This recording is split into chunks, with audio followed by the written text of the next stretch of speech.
If I do that and I have the right intentions and I take massive action, the money will just follow. It's really easy to take things for granted. I think it's a push and a pull. So like sometimes you have to look at the future, you know, the mission that you're chasing, your why, your purpose, and let that pull you.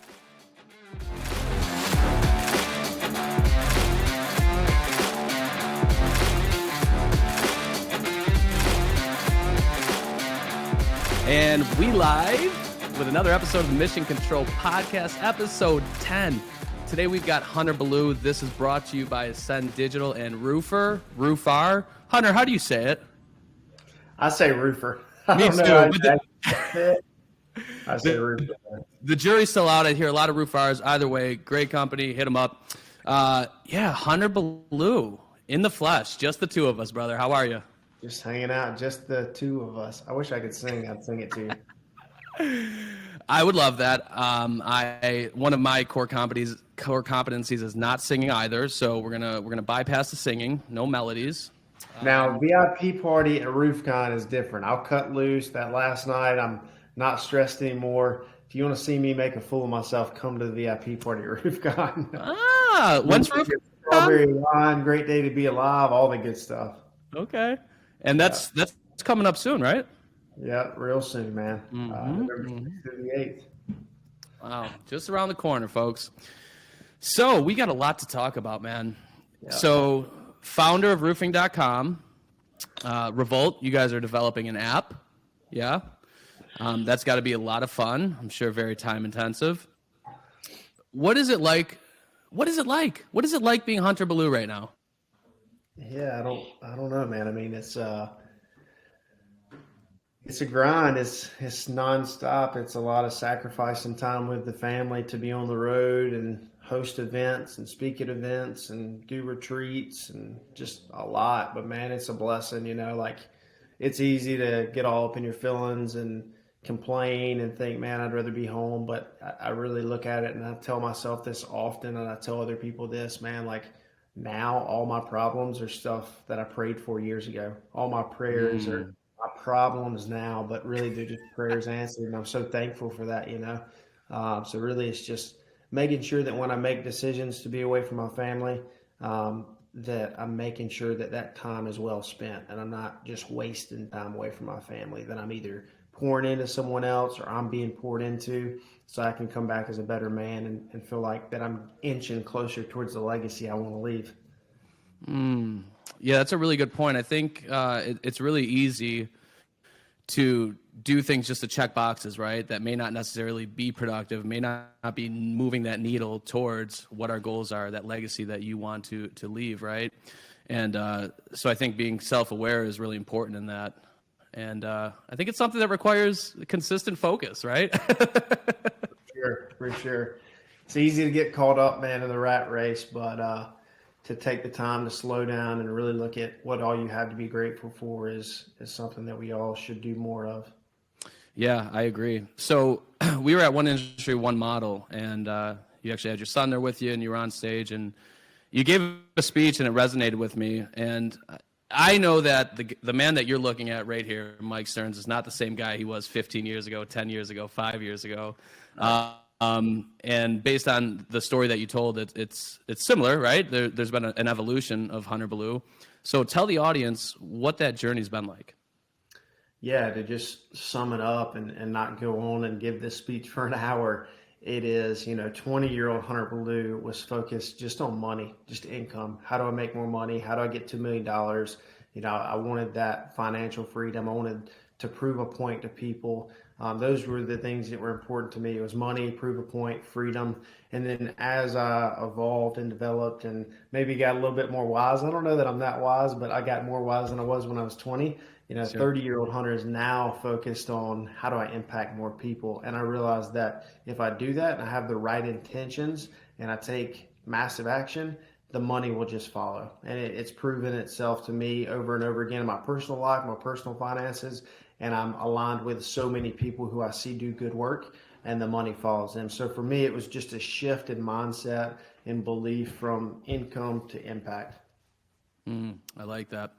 You talked a lot about legacy. So if in the shortest way possible, how do you define legacy? Yeah, so for me, man, kind of what I want to be remembered for is legacy focused leadership. So there's all kind of experts on leadership. Obviously, I'm a huge follower of John C. Maxwell. I love him. He's meant a lot to me. I've been blessed to get to know him personally, be around him, go to his birthday parties, all that stuff. Mm. For me, I want to kind of niche down a little bit further and really focus on legacy focused leadership. And it's just a term we came up with a few years ago. And it's leading with legacy in mind. It's making decisions today that they don't create a result today or tomorrow or next week or next year. They're creating results decades from now, centuries from now. They're impacting people that are never going to see your face. They're never going to know your name. When I talk about legacy, man, it's not about, hey, I want my name on the local football stadium or on the university or coming into my hometown on the big sign. Like that's not it, man. It's the actions you took while you were here on earth. Are they going to continue to impact people after you're gone? They don't have to know who you are, but is the butterfly effect in effect? Hmm. Was there an aha moment where that light bulb went off? Was it a slow transition to where you decided that you wanted to put such an emphasis on legacy focused leadership? Yeah, man, I think it's probably always an evolution. Like you get more and more bought into it, you believe it more. I think there's also like affirmation after I've taught it so many times and I see it change other people in a positive way. I just believe it so much now because I've seen it change people. And anyone who follows me, I mean, you see us post videos and screenshots and testimonials all the time of people who have experienced it coming to our retreats and events. But I think like that first time for me was I share this story sometimes in one of my speeches. Jordan Howard was my former partner at the fire department, a mentor to me. This is actually his flag behind me. He passed away on his way into work one day. He was coming in, a guy crossed over running from the cops and hit him head on. He died instantly. And so there's a cross out by the road about 3 miles from here. And every year I go back and change the flag out. First year I gave it to his wife. Second year I gave it to his mom. Third year I kept it. And so that moment for me, man, I think I was 24 years old at that point. Jordan was about 30 years old. He had a beautiful wife, a brand new daughter that was 4 months old. And it was a foundational moment in my life. Like it changed me. It really did. We all know someone who was gone too soon. Maybe someone died in high school that we knew, a friend, a family member, whoever. And for me, I had lost people. I had lost my grandpa, who I was super close to, grew up with, lived with, my uncle, people I was close to. But this was just different. He's 30 years old. He's a guy that I spent a third of my life with at the fire department every third day, 24 hours, sleeping in the same room in bunk beds. And like, it was crazy, man. And like at the fire department, you have, this brotherhood and camaraderie, and that's true to an extent, but there's also some jealousy. I was the young guy hustling outside the fire department on my days off, trying to make a name for myself and create a legacy and earn a good income. Because at the fire department, you're making like 24 grand a year, bro, like $703 every 2 weeks.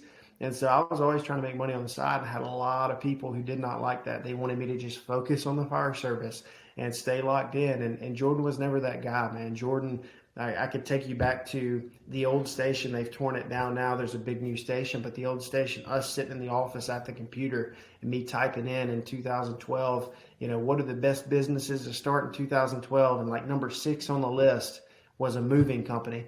And so I started a company called Upstate Hauling and Delivery. I started doing junk removal and moving and hauling and all kind of stuff. And Jordan was in the room with me when we, came up with that idea, decided to do it, was as supportive as he could be. And so when I lost him, that was September of 2015. Just a few months after that is when I left the fire department and went full time chasing kind of the entrepreneurial dream. But I made a promise, man, in that moment that I was going to make every day count. And so, the book I dropped is called Make It Count. And that's why, I start the book off by sharing the story of Jordan and how he impacted my life. And, his wife and his daughter and so many people are going to continue on his legacy. But I made a promise that no matter what, his legacy would live on through me, and I'd continue sharing his story. That's amazing, man. I'm very sorry for your loss. That's tragic.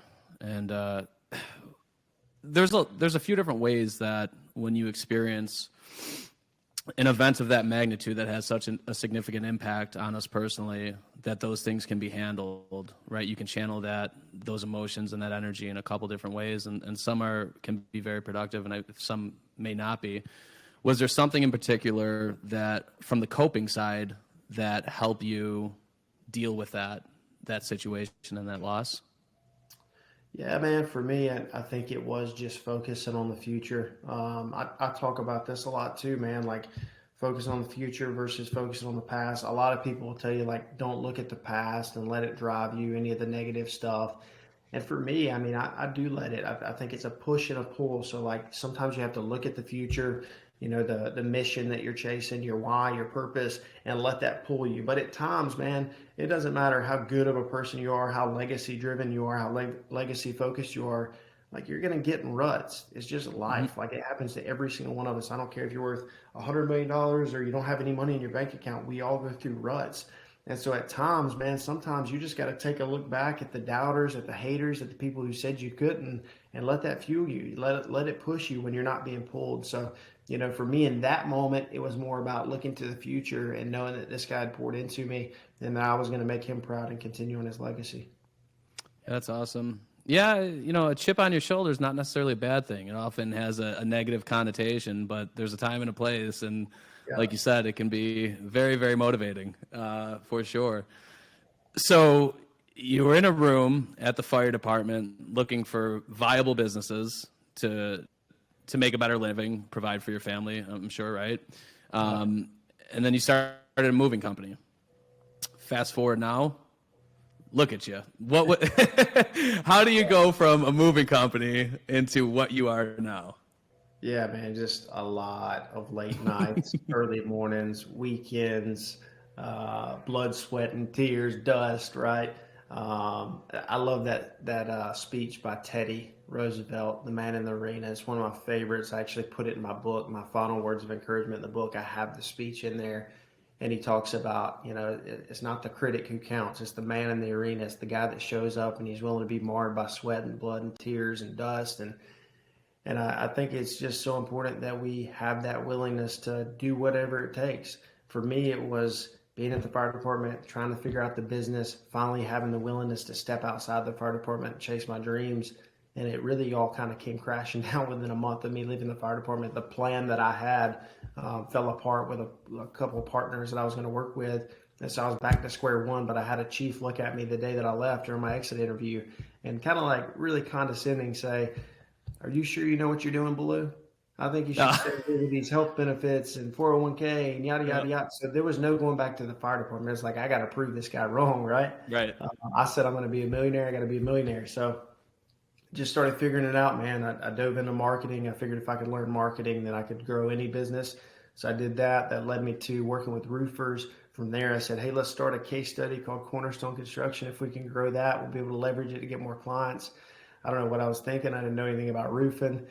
Crazy story in itself right there. One of my mentors led me to the guy who helped me out and taught me everything about roofing, sold the first batch of jobs, and it just started rolling from there, man. And even then, like, it took a couple of years before I got serious about Cornerstone. It wasn't until 2019 that I got real serious about Cornerstone.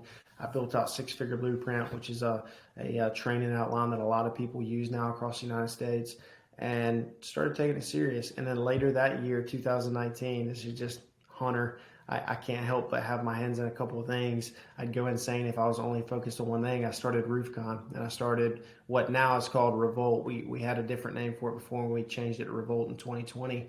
But yeah, man, we started it. We're excited. We did Roofcon. We had 40 people there. I was bummed. And then afterwards, if there was 40 people, 39 were talking about how great it was and how it was different. It was focused on personal development, leadership development, not just money, money, money, and come out and party and get away from your family. So 2020 comes around, COVID hits, we're getting ready for year two, and we're like, man, are we going to do this? Are we not going to do this? And of course, we did it because we're like, whatever, we're not too worried about the whole COVID thing. And there might be some people that get mad about that, but that was just my opinion on the whole thing at the time. And so we Sure. roll with it. We rent out the NRG Center in Houston. We have 900 people show up, 50 vendors. 2021 comes around. We do it in Orlando at the Orange County Convention Center. We have 2,900 people. It was like 2,986, just shy of 3,000, and 125 vendors. This year, I think we're sitting at 230 vendors or so, and we're hoping for 4 to 5,000 attendees. And so it's just been continual growth. And throughout that, man, we've grown our mastermind Revolt, where we work with business owners. And for us, like, people ask all the time for one-on-one coaching and things like that. It's just not our model. Like, it's a very group-oriented program, to where, yes, you get support from me and my team and other experts, but it's also a lot of just relying on the other group members, because there's so much experience in the group, and you have to have that willingness to share and have an abundance mindset. And so we try to set the frame for that. I'm sure you've seen, dude, you need to come out to our free retreats. We just did one, finished one this weekend. We had about 40 or so there this weekend. Great time. It's all free. Lodging's covered, food's covered, apparel, training, all the stuff. Like, everyone's like, oh, there's nothing in life. It's actually free. No, it's actually free. Like, there's no catch. It's just our way of pouring back in. And then we know that people end up signing up for Revolt and things like that. So we always make our money back. Yeah.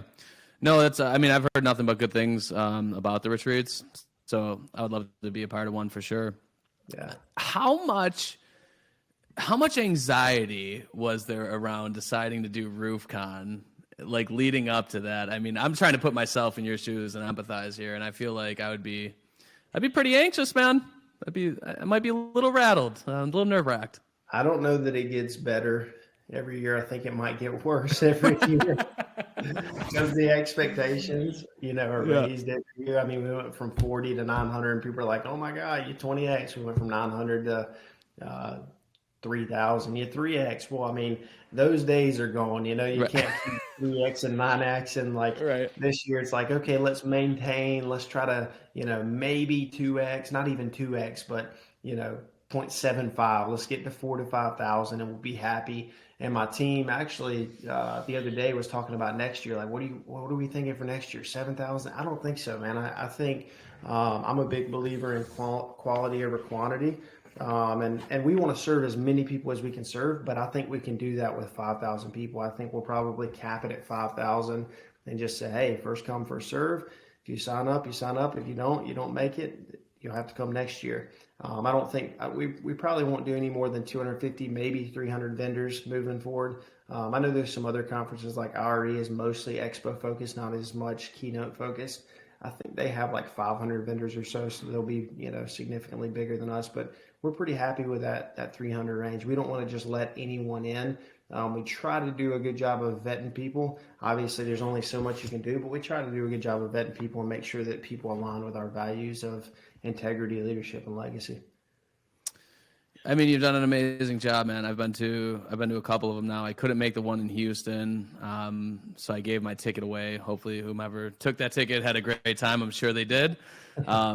But I know I had a heck of a time at the events that I've been at. So, and I will be at the one next month. So super excited for that as well.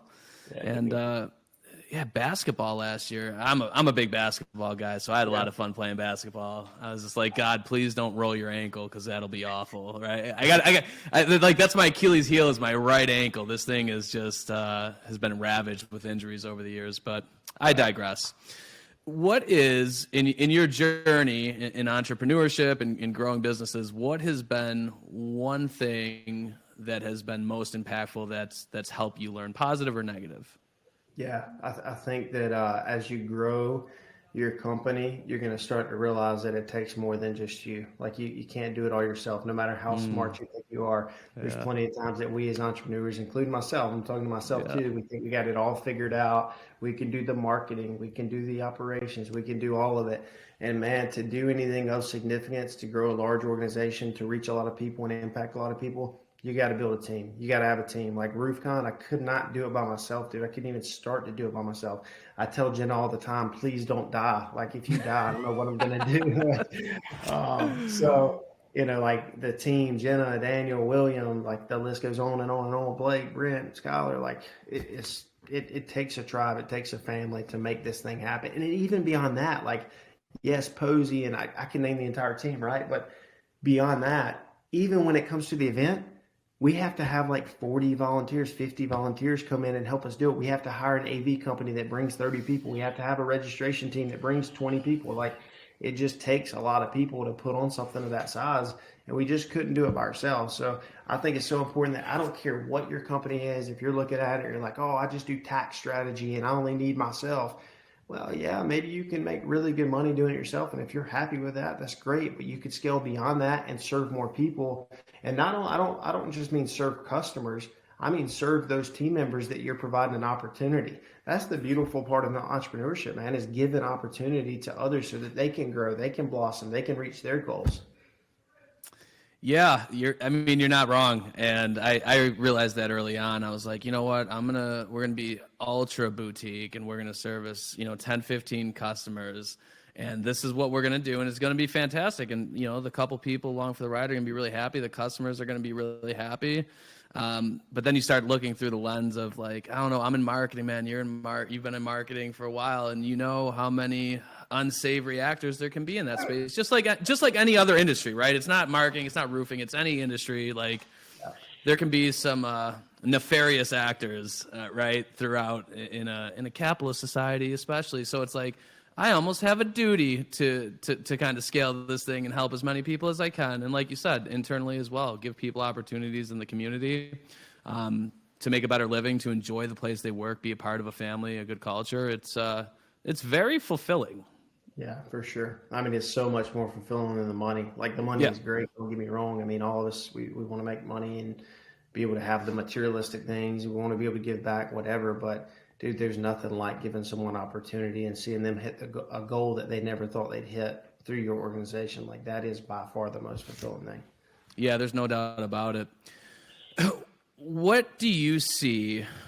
So do you feel like the majority of people are focused on legacy and more specifically legacy-focused leadership? The majority of people are. Do I think they are? Uh-huh. No.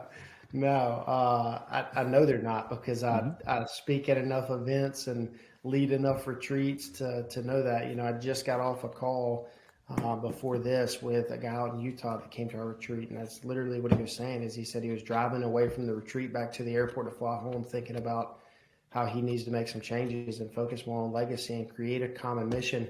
And he said he called a buddy that has a nonprofit and committed to him to give 1% of the revenue to that nonprofit. I do an exercise at the events called The Power of the Entrepreneur. And all I do is I say, hey, look, how many guys do we have here? What do we think the average revenue is? I let them set the numbers so it's not unrealistic. This last one, I think we had like 20 separate companies there. We had a lot of people like partners and things like that. So 20 companies, average revenue of $5 million, made easy math for me, but $100 million in revenue between that group. And we say, hey, what if we just gave 1%?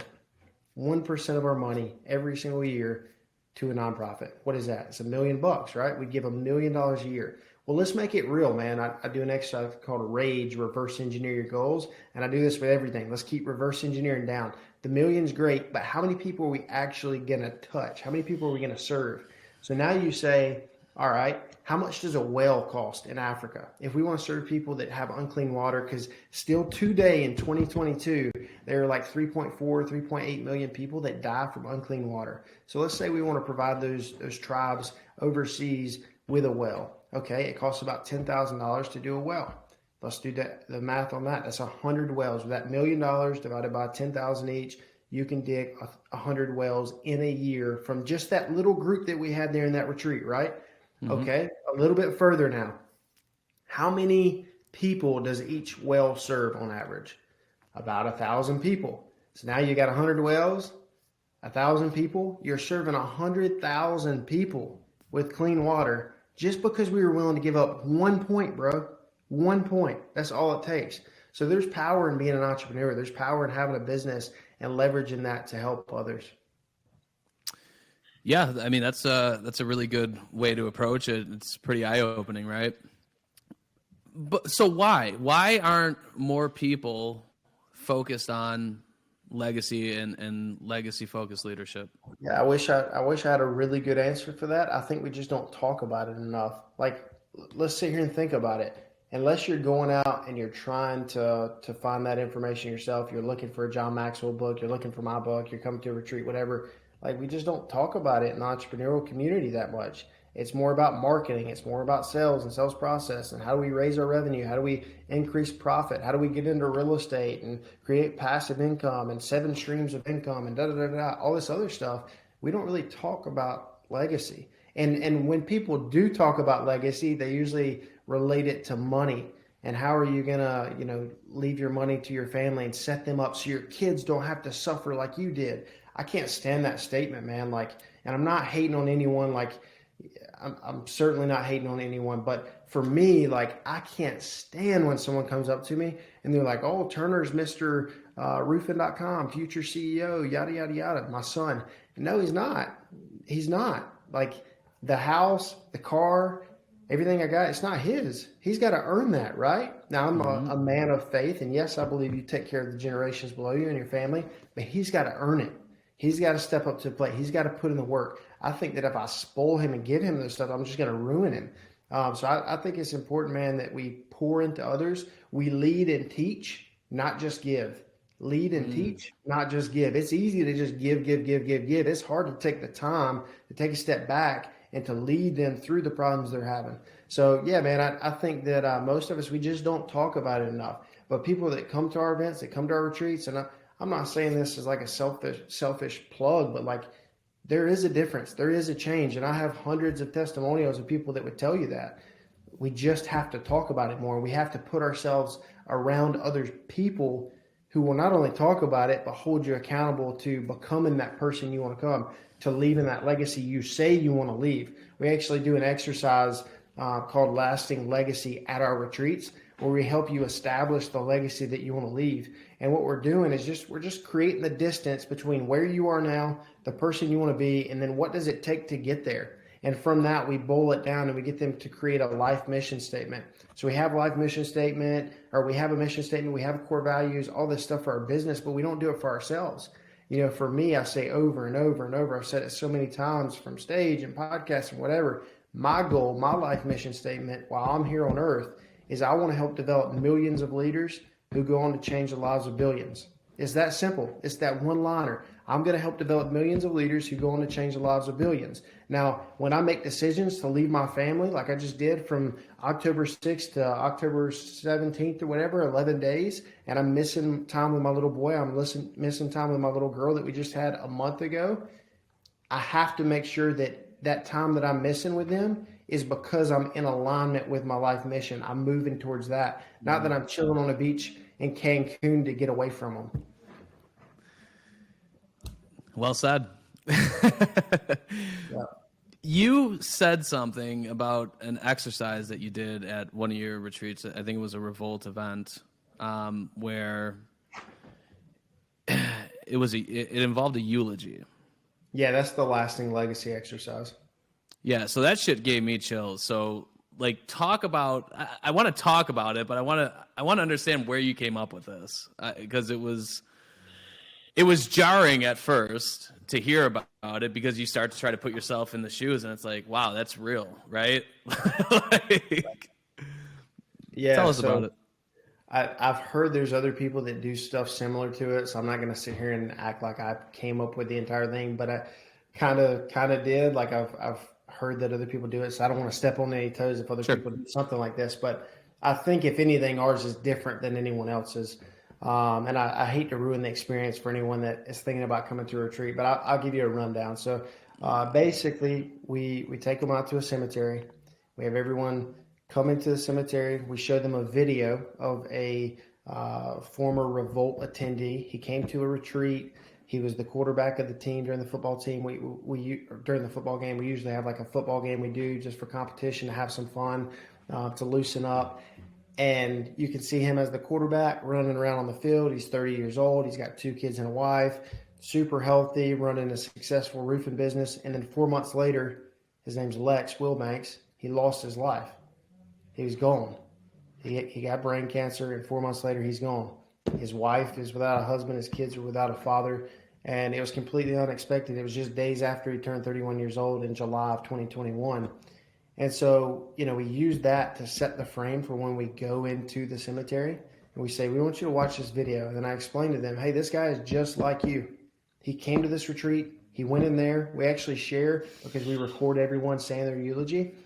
We recorded his. We showed them what he said about himself, what he wanted to be, who he wanted to be. And then 4 months later, he was gone. And there's no reason to think that he would be gone.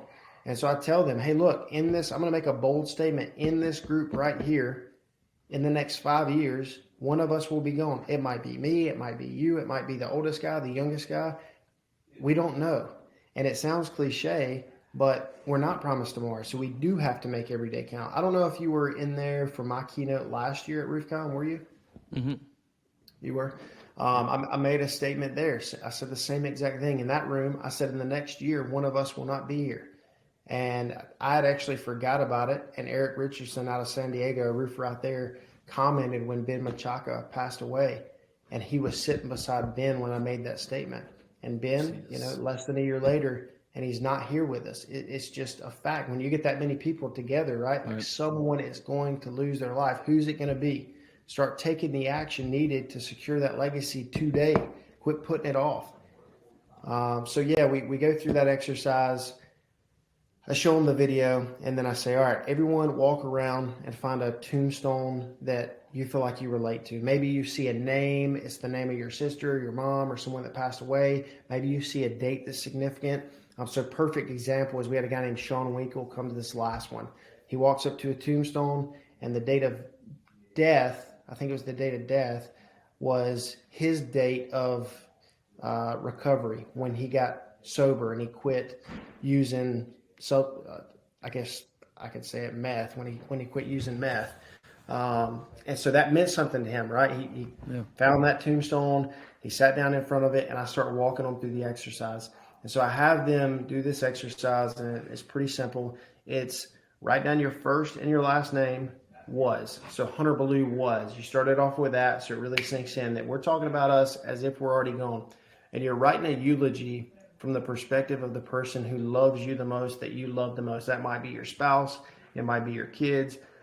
If you're not married, you don't have kids, maybe it's your mom or your best friend. You're writing it from their perspective. And you're not writing it about who you are today. You're writing it about who you want to be remembered as a year from now, 5 years from now, 20 years from now, whenever you pass away. Because again, what we're trying to do is create the distance. And dude, this is a hard exercise. Like it sounds corny in a setting like this. When someone's listening, they're probably thinking, oh, I'd never do that. Whatever. That's dumb. You do it and you'll be impacted. If you take it serious, you go into a cemetery, you take the time, you do it, you write out those words in the perspective of whoever means the most to you, it hits home, man. Because you realize, and again, this is who you want to be remembered as, not who you are now. So as you're writing these words, he was a man that was present. He was a man that loved his wife. He was a man that was faithful. He was a man that loved his children and spent time with them. He wasn't on his phone all the time. You're realizing, I'm not that guy right now. That's not who I am. I got to change. And that hurts, man. It hurts. Yeah. When we finish up, we come together. Everyone reads in front of the rest of the group. And then they go home and we challenge them to read it with their spouse or the person who they wrote it from their perspective. And that's the hardest one, right? Because they know, like, I'm not that guy yet. This is embarrassing. I'm not that guy yet. But what is that? That, dude, is true accountability. And the guys who actually go all the way through the process, they go all in, they trust our process, and they go home and share it, are the ones that are impacted the most. I mean, we had multiple guys at this past retreat this weekend that were saying, hey, I've already sent it to my wife. I've already been talking to her about it. We're making changes. She's going to hold me accountable. And it works. Yeah, that shit is some next level accountability. Like, it's got to be very uncomfortable. Yeah, you got to come to retreat, man. Yeah, there's no doubt about it. So what is in the future, right? So let's start here. Before we go there, how important in general is it, as opposed to having everything up here, taking some time to write some things down? Oh, dude, it's everything. I hate to keep going back to like my stuff, but you've seen the Ultimate Exit speech that I give, and we do that Fulfillment 50 exercise during that. And that's something I came up with like in 2019 when I created Fearless 44, the challenge. And another stupid, simple exercise. I'm not a real smart guy. Like, I barely graduated high school. I was 189 out of 212. I went to the Marine Corps. I didn't go to college. I'm not a real smart guy, so I have to come up with stuff that's pretty simple. And so we came up with this exercise, Fulfillment 50, and it's establishing 10 of each of these 5 elements.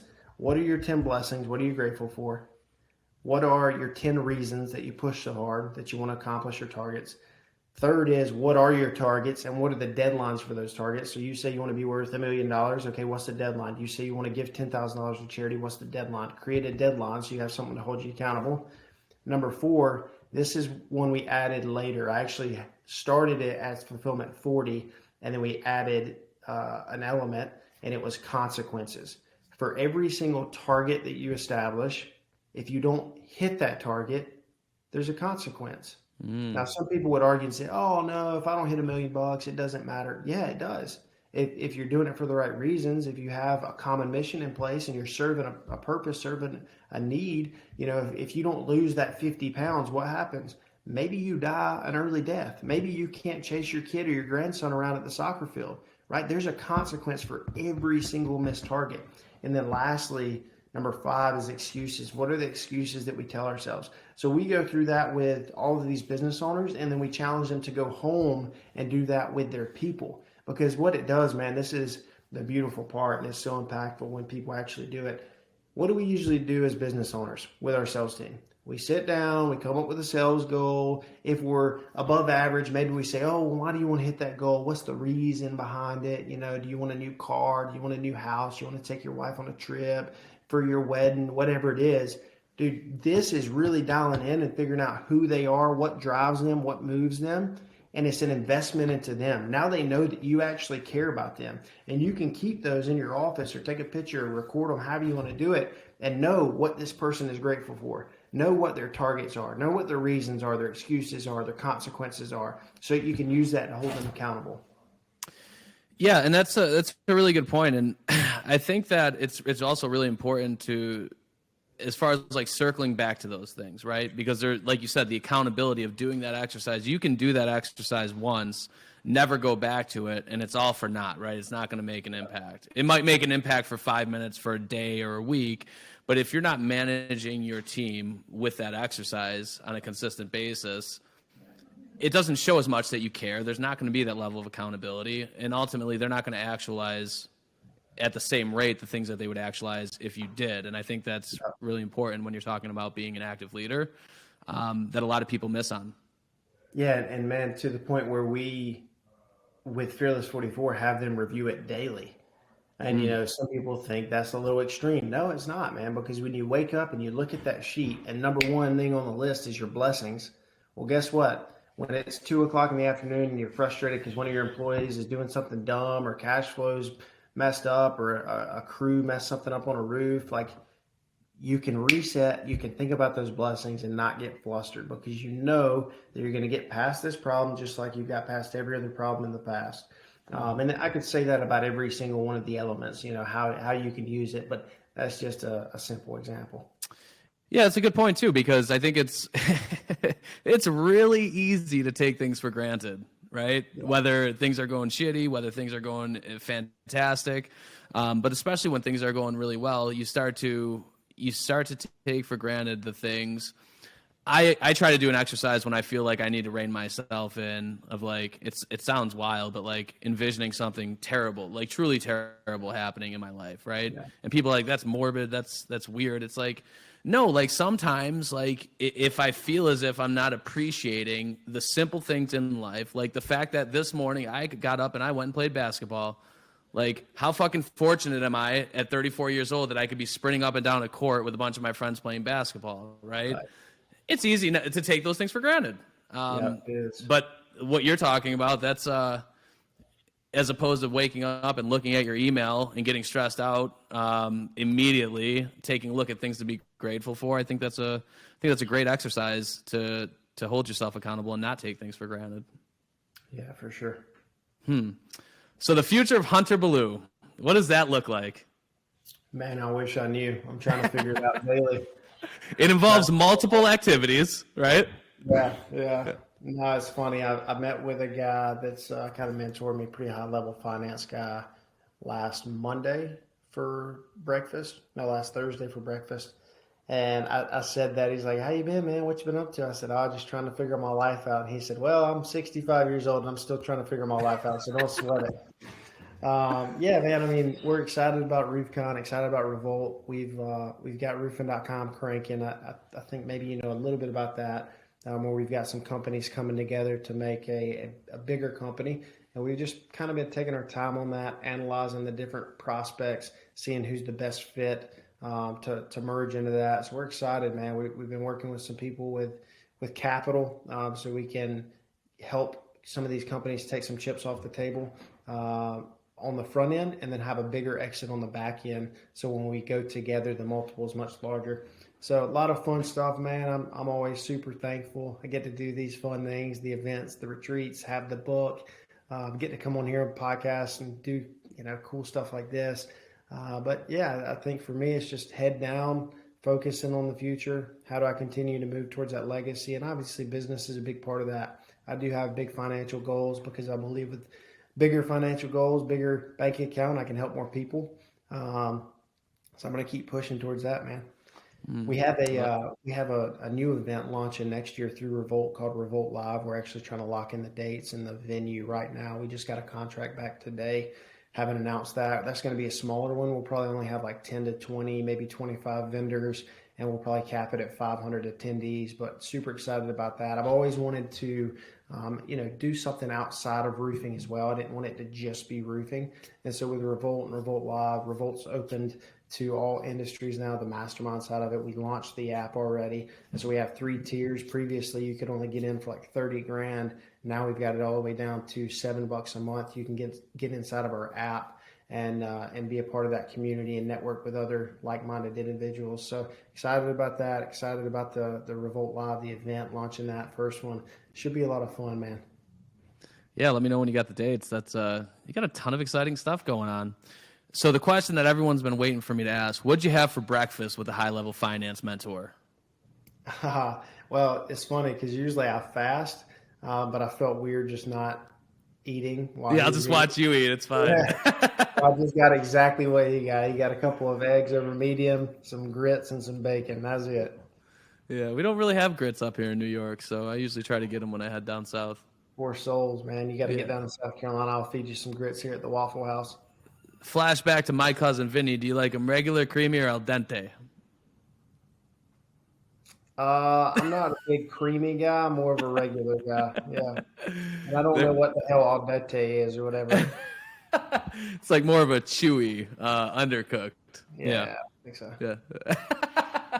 All right, folks. No al dente grits for my guy Hunter. I don't know what kind of grits you have, but if you undercook grits where I'm from, like it'll break your tooth. So. Fair enough. Well, again, I'm not a subject matter expert when it comes to grits, but I saw it in a movie, so it's got to be a thing, right? It's for sure a thing. That's where I get all my information from, is either Facebook or movies. So very well informed. For sure, all factual information.